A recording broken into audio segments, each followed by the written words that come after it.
Isang mapagpalang araw sa inyong lahat. Ako nga pala si Alan Filipentela. At ako naman, si John CJS Dumayas. At nandito kami ngayon sa Santa Rosa, Laguna.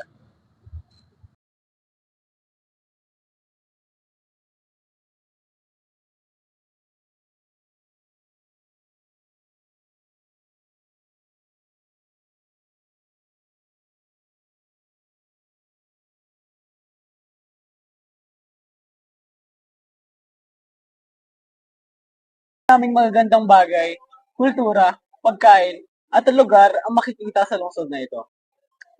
Ilan sa mga cultural heritage sites o kilalang lugar na makikita dito ay ang Santa Rosa Art na matatagpuan sa Barangay Market Area, Museo de Santa Rosa City Plaza na matatagpuan naman sa Barangay Kanluran.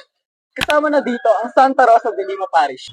Kilala rin ng Santa Rosa sa iba't iba natong ancestral houses na matatagpuan lamang sa Sobelian Street.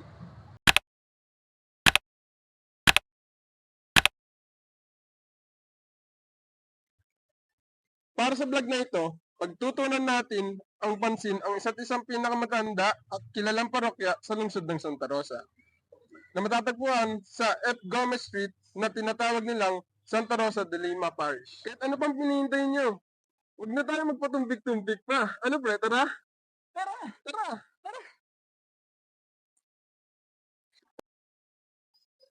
Kinikilala ang Santa Rosa de Lima Parish bilang isang cultural heritage site at matandang istruktura na pinapanatili ang mga siglong lumang tradisyon at mga disenyo at arkitektura. Alam niyo ba, ang Santa Rosa de Lima Parish ay ang kaunang-unahan at pinakamatanda na parokya. Itinayo ito noong 1792 sa pagdating ng paring Katolikong Espanyol na si Francisco Pabi. Parehong natapos ang simbahan at ang kumbento sa loob ng 12 years. At ito naman ay binasbasan noong August 4, 1812. At ang unang misa ay ginanap noong August 30, 1812 bilang parangal sa patron na si Santa Rosa.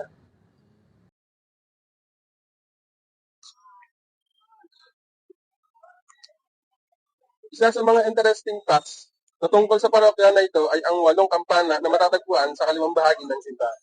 Ang bawat kampana na ito ay pinangalan ng pula mula sa mga santo. Dito sa pinakamalaking bell ay tinatawag na Santa Rosa de Lima. Bali ito ang main bell. Ang ibang kampana naman ay tinatawag na Santa Barbara, San Isidro Sacramento, San Juan Bautista, San Jose, Santa Cecilia, Santo Domingo de Guzman, at Niño Jesus.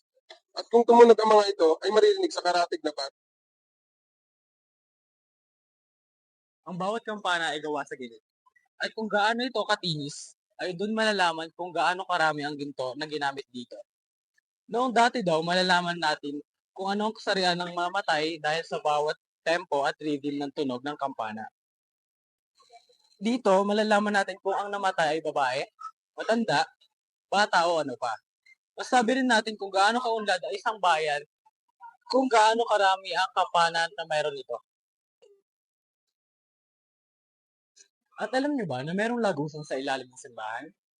Dito tumatago at dumadaan ang mga tao noong Spanish colonization. Ang lagusan na iyon ay makikita sa likod ng altar kung saan ito ay sinara dahil sa safety reasons.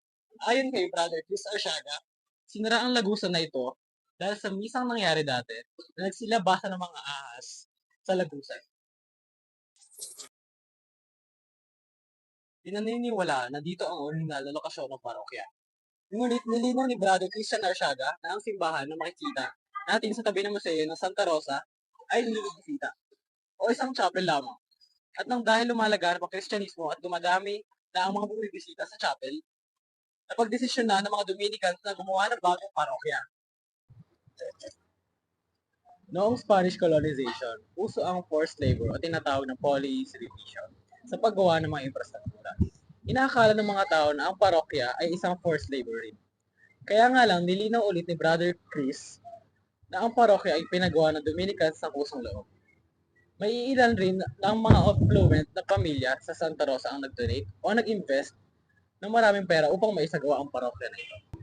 Gayun din, kung ang isang affluent na pamilya ay nagkaroon talaga ng malaking kontribusyon sa paggawa ng parokya, ay may privilege sila na magkaroon ng isang parte sa dingding ng simbahan upang sila ay ilibing doon. Makikita ang ibang tao sa mga lapida hanggang ngayon, ngunit Ang iba ay tinabunan at tinaklubanan ng semento.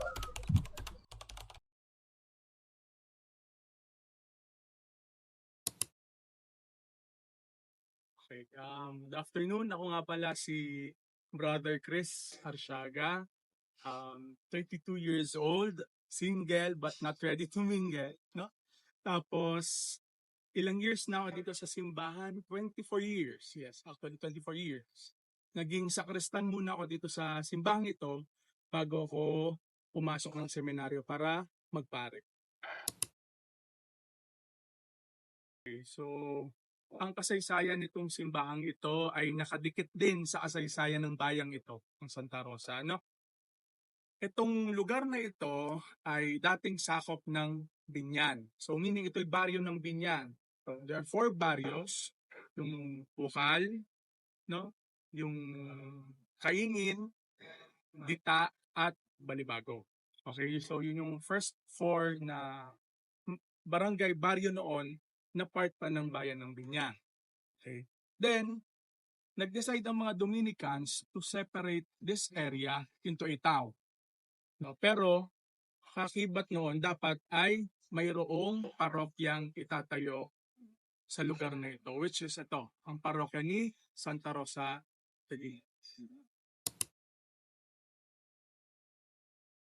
Sa simbahang ito, ang masasabi kong mahalagang pangyayari ay syempre naligtas niya yung saksi siya ng 2 digmaan, World War I at saka yung World War II. So nakaligtas siya sa mga atrocities, pero not totally kasi mamaya sabihin ko sa inyo may mga nabago na dito sa simbahan. So, tapos siguro ito yung buhay na saksi ng pag-unlad ng bayang ito, ng Santa Rosa. Tanging kahalagan, ito yung visible sign ng pananampalataya ng mga taga Santa Rosa. Ano? Kasi una, dahil malaki yung simbahan, meaning yung mga sinaunang nagpatayo nito, yung mga taong tumulong, mga pamilyang tumulong para maitayo itong simbahan ito ay talagang devout, no? Matindi, marubdo ang kanilang pananampalataya. Ano?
Pero, ano nga ba ang importanteng matututunan natin sa kasaysayan ng parokya?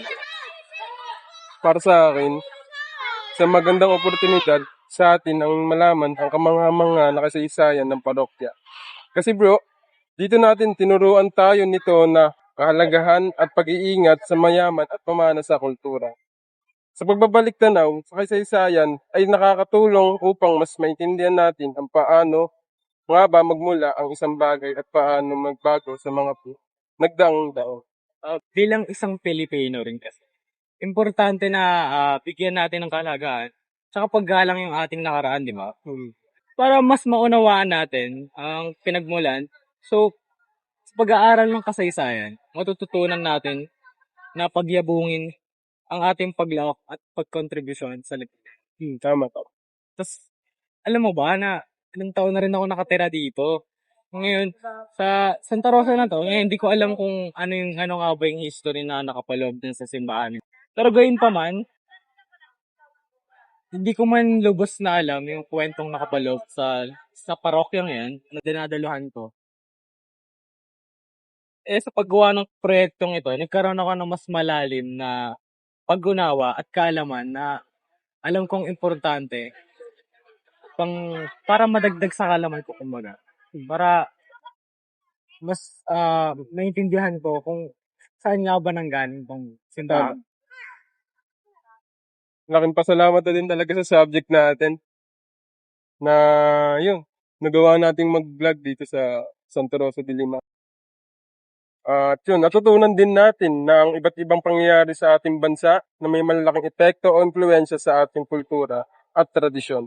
Natutunan din natin magkaroon ng malawak na kapisipan at critical na pag-iisip upang mas magkaroon ng mabuting pananalisa sa kasalukuyang pangyayari sa bansa. Dito, bumubuo rin tayo ng kasaysayan na kasanayan na mag-fact check sa iba't ibang impormasyon na makikita natin sa internet. Kasi, kumbaga dito sa subject na to, tinuruan tayo kung paano maging critical sa pag-aanalisa ng mga bagay-bagay para hindi tayo maloko. Katulad nito, sinearch natin sa internet na kung ano yung history nito, gano'n, history, ano yung pinanggalingan niya, bakit siya tinayo.